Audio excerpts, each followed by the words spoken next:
We begin the solemn, sacred 3 days, which are of very short duration, really, in terms of our trying to capture the great mysteries that we celebrate during these days. And that's why we have the octave of Easter coming up, the 8 days after Easter, so that we can allow ourselves to bask in the glory of Christ, our life. Tonight, our 3 words are adoration, reverence, and charity, because our celebration tonight is all about the deepest sort of charity. And those words will help us to unpack so much of what is contained in the life, the mystery of charity in Christ. Today, Jesus instituted the Holy Eucharist. The second and third reading reminded us of that. And while we save celebrating the Eucharist with less restraint because of the seriousness of this night, we reserve that for Corpus Christi. We have to remember how important adoration is, our first word. Pope Benedict said many times that we cannot eat unless we have first adored, quoting St. Augustine. Adoration is like the air we breathe. Sometimes people will say to me, "Bishop, we don't see you at adoration." Then I say, that's right, because the bishop is so blessed that he has his own chapel. And when I'm in there, you can't see me. And you have to admit, if you had your own chapel, you wouldn't go running all over town to adore. Right there.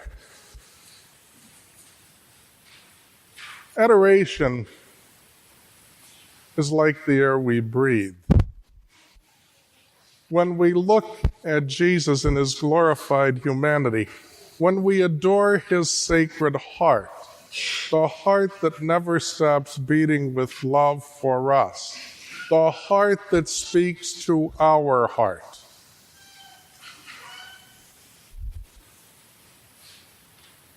It's so intimate a moment when we adore, second only to the moment of actually partaking of the Eucharistic bread,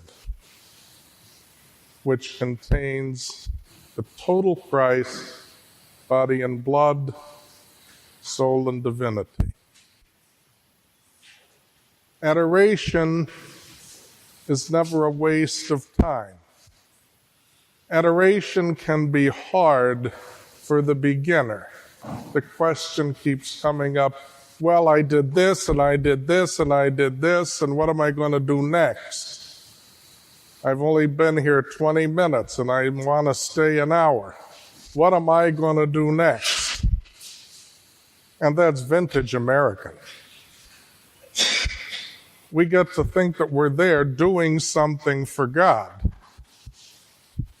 And since there's really nothing we can do for God, we get frustrated at adoration under the influence of the devil. I just can't stay here anymore. Silence is not so much for doing as for being receptive. And to learn silence in adoration is to let God speak through our thoughts, through our feelings, but to listen hard to Him. And in order really to adore, we've got to sit there at the beginning and just give the Lord time when nothing seems to be happening. God doesn't need to warm up in order to speak to us, but we need to warm up. And just get into the mode of silence where we're comfortable, where it's not so much of a burden, where it's not so much of an effort. For younger people, that's tough, because silence is hard to come by. And not only can't you have silence, but when you don't have silence, Lady Gaga is usually filling the vacuum, or perhaps something worse. I'm going to have to catch up now on what's worse out there. I hear there are things out there that are worse, but I'm not aware of them yet. So some of you young people, prepare to fill me in. To get comfortable being quiet, and then the Lord certainly speaks, not necessarily with words, because when a loving married couple speak to one another most deeply, they usually don't use words. And it's like that. Adoration is the beginning of charity. And adoration leads us to reverence toward one another. Adoration makes of you and me a reverent person, so that we're always reverent toward one another. And what kind of reverence is that? It's not simply giving a few dollars to a beggar as you pass by in a hurry. So that's a very good thing to do. But it's not simply that. It's more personal. It's more intimate. The reverence that comes from adoration is expressed by the washing of the feet. That is the prime example that Jesus gave us of reverence for one another. And if you put adoration and reverence together, adoration plus reverence toward one another equals charity according to the mind of Christ. There are lots of different kinds of charity, and there are even more different kinds of love. But charity, according to the mind of Christ, expresses itself best in foot washing. And so when we adore and we're reverent to one another, some or other kind of foot washing follows. What do I mean by that? Are we going to start to make little kits with a basin and a pitcher so that at the drop of a hat you can do foot washing?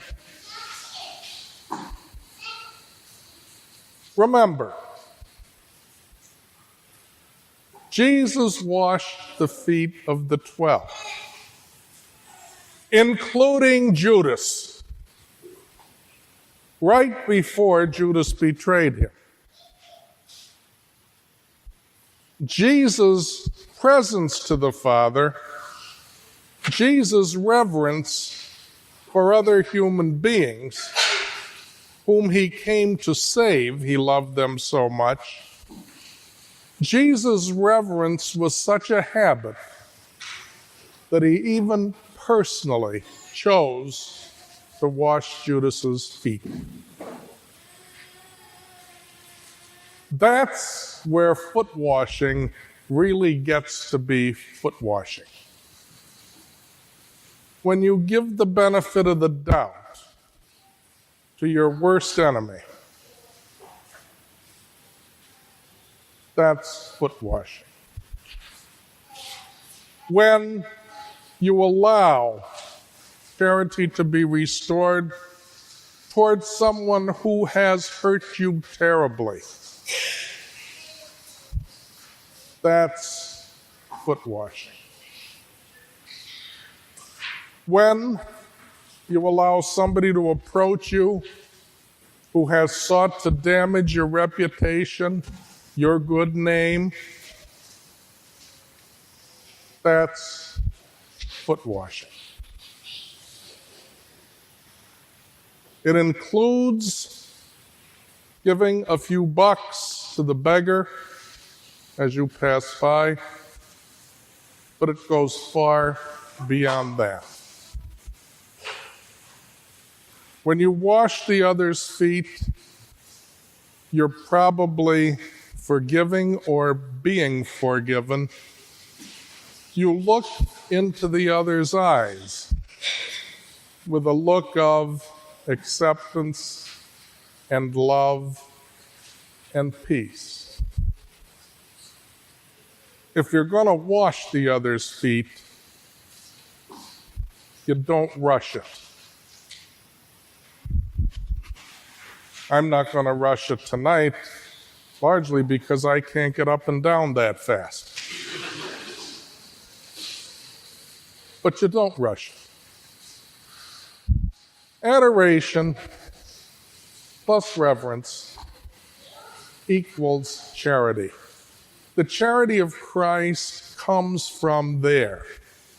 And if it doesn't come from there, it might be some kind of human goodwill or philanthropy, but it is not the charity of Christ. The charity of Christ begins with adoration, passes through reverence to our fellow human beings, and finally ends in the washing of the feet. And so tonight, we commit ourselves to be good foot washers, usually without the basin and the pitcher, but with a heart that has adored, that has lived a life of reverence toward others during the day, and then in whatever way reaches out in a personal way, in warmth, without a rush, to wash the feet of the others. Adoration, reverence, charity. That's our beautiful feast tonight. And let's take advantage of the moments of Eucharistic adoration that we will have in a little while to renew our conviction that if our charity doesn't start with adoration, then it is not the charity which Jesus Christ died to pour out upon the world. Praise be Jesus Christ.